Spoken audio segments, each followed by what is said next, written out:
नमस्कार साथियों, 12वीं कक्षा हिंदी विषय के अंतर्गत पूरक पुस्तक वितान भाग 2 का पहला पाठ सिल्वर वेडिंग, जिसके लेखक हैं मनोहर श्याम जोशी, का दूसरा भाग आपके सामने प्रस्तुत करने जा रहा हूं। पहला भाग हम लोग प्रस्तुत कर चुके हैं। आज हम पहले भाग के अंतिम से दूसरे भाग की ओर आगे बढ़ते हैं। तो हम पिछले में देखे थे कि किस तरह से यशोधर बाबू अपने परिवार के पत्नी उनके बच्चों से अपेक्षा करते।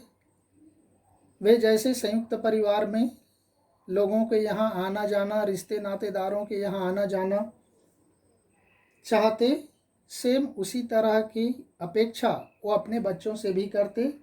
लेकिन उनके बच्चे इसको आर्थिक दृष्टि से मूर्खतापूर्ण व्यवहार मानते थे। यशोधर बाबू का परंपरागत रूप उनकी पत्नी को भी अच्छा नहीं लग रहा था। उनकी पत्नी का मानना है कि उनके पति ने स्वयं कुछ भी देखा नहीं। उनकी माँ की मृत्यु के बाद यशोधर बाबू उनके विधवा बुआ के पास रहने लगी। लंबे समय तक उनके यहाँ रहे और उनके बुआ का परिवार भी लंबा चौड़ा नहीं था। फिर उसके बाद मैट्रिक करने के बाद पढ़ाई करने के लिए दिल्ली आ गए। यहाँ आए तो वही किशन दा, वही कृष्णानंद के पास उनके घर में रहे। कृष्णानंद दा तो खुद पारिवारिक व्यक्ति नहीं है, वो खुद शादी ब्याह नहीं किए थे। फिर वो कैसे इतने लंबे चौड़े परिवार के बारे में सोचने लगी। किशन दा के पास गवई लोगों से प्राप्त ज्ञान था और यशोधर को पत्नी का बगैर बाह का ब्लाउज पहनना, रसोई के बाहर दाल भात खाना, ऊंची हील वाली सैंडल पहनना, ये थोड़ा समहाउ इम्प्रॉपर लगता था। यशोधर बाबू चाहते हैं कि समाज उन्हें सम्मानित बुजुर्ग की तरह माने, उनके बच्चे उनका आदर करें, हर बात में उनसे सलाह लें, जैसे कि लोग किशन दा से लिया करते थे। वे चाहते कि उनके बच्चे वे जो कहें बच्चे उसे पत्थर की लकीर समझे, उचित अनुचित की नहीं तो मन में आए और ना करें, कम से कम उनसे पूछकर काम करें। और वे बोलते कि अनुभव का कोई विकल्प नहीं, नो सब्स्टिट्यूट फॉर एक्सपीरियंस, अनुभव का कोई विकल्प नहीं मानते थे वे। और कहते कि बच्चे उनसे कहें कि पापा उनके लिए दूध लाना, सदर बाजार जाकर दालें लाना, पहाड़गंज से सब्जी लाना, राशन लाना, CGHS डिस्पेंसरी से दवा लाना, डिपो से कोयला लाना, ये काम छोड़ दें, ऐसा उनके बच्चे कहें, ऐसा वे चाहते थे। उनका बेटा अपना वेतन ला करके उनको दे और उनकी इच्छाओं का ध्यान रखे। यशोधर बाबू सब्जी का झोला लेकर टूटी फूटी सड़कों से गुजरते हुए अपने घर पहुँचे तो उनकी दशा द्वारका से लौटे हुए सुदामा की तरह था। क्योंकि सुबह गए तो ऐसा कोई माहौल नहीं था, लेकिन अब घर वापस आता है तो देखता है कि घर के बाहर YD पंत नाम का तो लिखा हुआ उनका नाम पट्टी का वहाँ लगा ही था, लेकिन ऐसे लगा मानो किसी दूसरी गलत जगह पर आ गए। उनके क्वार्टर के बाहर एक कार थी, कुछ स्कूटर मोटरसाइकिलें खड़ी थी, बहुत से लोग विदा ले लेकर जा रहे थे। बाहर बरामदे में रंगीन कागज की झालरें और गुब्बारे लटके हुए जैसे चित्र में दिखाई दे रहा है। रंग बिरंगी रोशनियां जली हुई थीं। बड़ा बेटा उनका भूषण कार में बैठे हुए किसी साहब से हाथ मिला रहा था और कह रहा था, give my warm regards to your father. Yashodhar Babu के मन में ये सब कुछ समझ ही नहीं आ रहा था कि उनके घर में क्या हो रहा है। यशोधर ने देखा कि उनकी पत्नी और उनकी बेटी भी बरामदे में खड़ी हैं और कुछ मेम साहब जो बड़े घर के बेटी महिलाएं हैं वे विदा कर ले रहे थे उनसे। लड़की ने जीन्स और बगैर बाह का टॉप पहना हुआ था। पत्नी ने होठों पर लाली, बालों में खिजाब लगाया हुआ था। ये उनके पहनावे को देखकर, उनकी पत्नी और बेटी के पहनावे को देखकर यशोधर बाबू के समहाउ इम्प्रॉपर मालूम होता था। यशोधर चुपचाप घर पहुंचे और उनके बड़े बेटे ने झिड़की सी लगाती हुई कहा, अब्बा आप भी हद करते हैं। सिल्वर वेडिंग के दिन 8:30 बजे घर पहुंचे हैं, अभी तक मेरे पास आपकी राह देख रहे थे।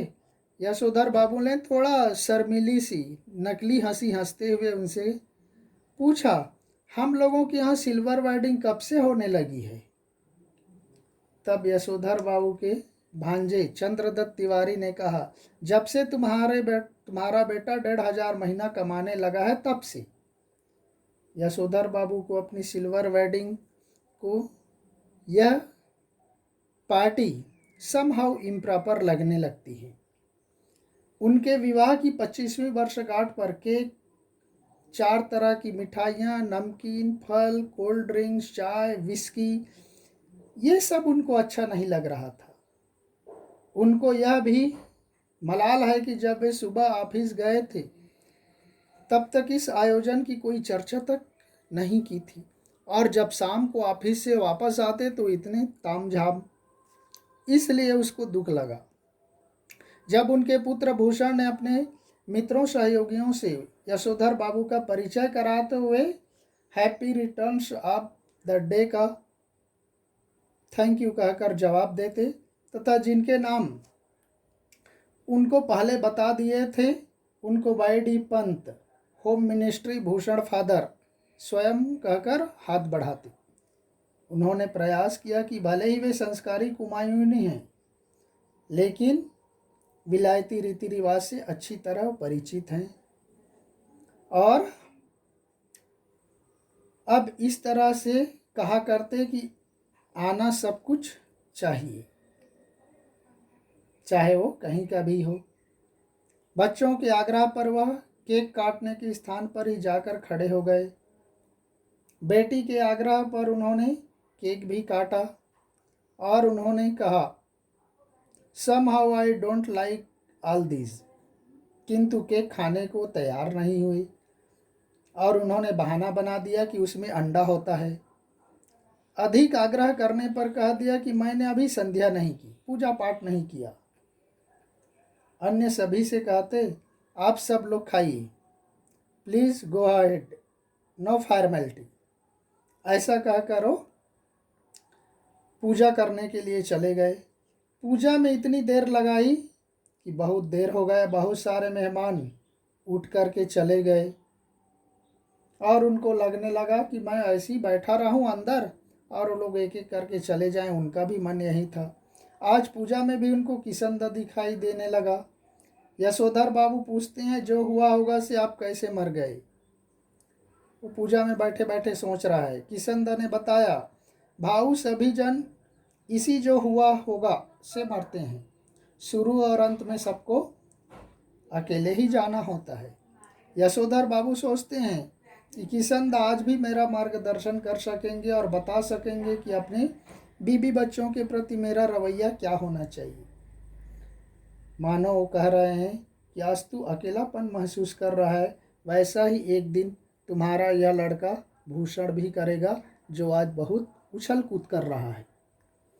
इसी मध्य उनकी पत्नी आकर उनको थोड़ा डांट देती है और डांटने पर वे आसन से उठकर आ जाते हैं।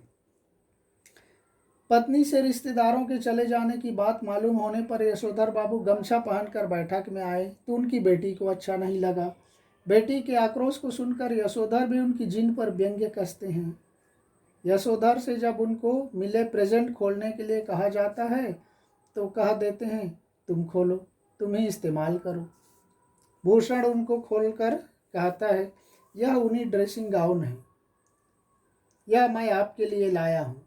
आप सवेरे जब दूध लेने जाते हैं तो फटा पुलोवर पहनकर चले जाते हैं, जो बहुत अच्छा नहीं लगता। बेटी उनका कुर्ता पायजामा उठा लाई और कहते कि इसे पहनकर गाउन पहने। बच्चों के आग्रह पर वे गाउन पहन लेते हैं। यह कहना कठिन है कि उनको भूषण की यह बात चुभ गई कि इसे पहनकर दूध लेने जाया करें, जबकि यशोधर बाबू के अनुसार कहना ये चाहिए था कि दूध मैं ला दिया करूँगा, अथवा गाउन पहनकर वे भी किसनदा बन गए हैं। किंतु उनकी आंखें इस समय नम हो गई। हम देखे हैं परिवार में, समाज में बहुत ज़्यादा खुशी या गम होता है, उस समय व्यक्ति की आंखें गीली हो जाती हैं, अर्थात आंखों में आंसू आ जाते हैं। सेम उसी तरह की परिस्थिति, वातावरण यशोधर बाबू वहाँ पर महसूस कर रहे हैं। एक तरफ उनके सिल्वर वेडिंग 25 शादी की 25वीं सालगिरह मना रहे हैं, दूसरे तरफ उनके बच्चे उनसे पूछते नहीं किसी भी काम को करने के पहले। तो उनके मन में एक हर्ष का भी था, एक विषाद का भी था। ऐसे परिस्थिति में उनकी आंखों में आंसू आना स्वाभाविक है। तो साथियों, इस तरह से आपका हमारा सिल्वर वेडिंग पहला बड़ा पार्ट 2 वीडियो में, ऑडियो में मुश्किल से कवर किया हूँ। आप इसको और अच्छे से पाठ्य पुस्तक देखकर पढ़ना, इससे संबंधित प्रश्नों को दीक्षा ऐप के माध्यम से नोट कर लेना। तो नेक्स्ट वीडियो ऑडियो में नेक्स्ट पार्ट के साथ फिर मिलेंगे। धन्यवाद। जय हिंद।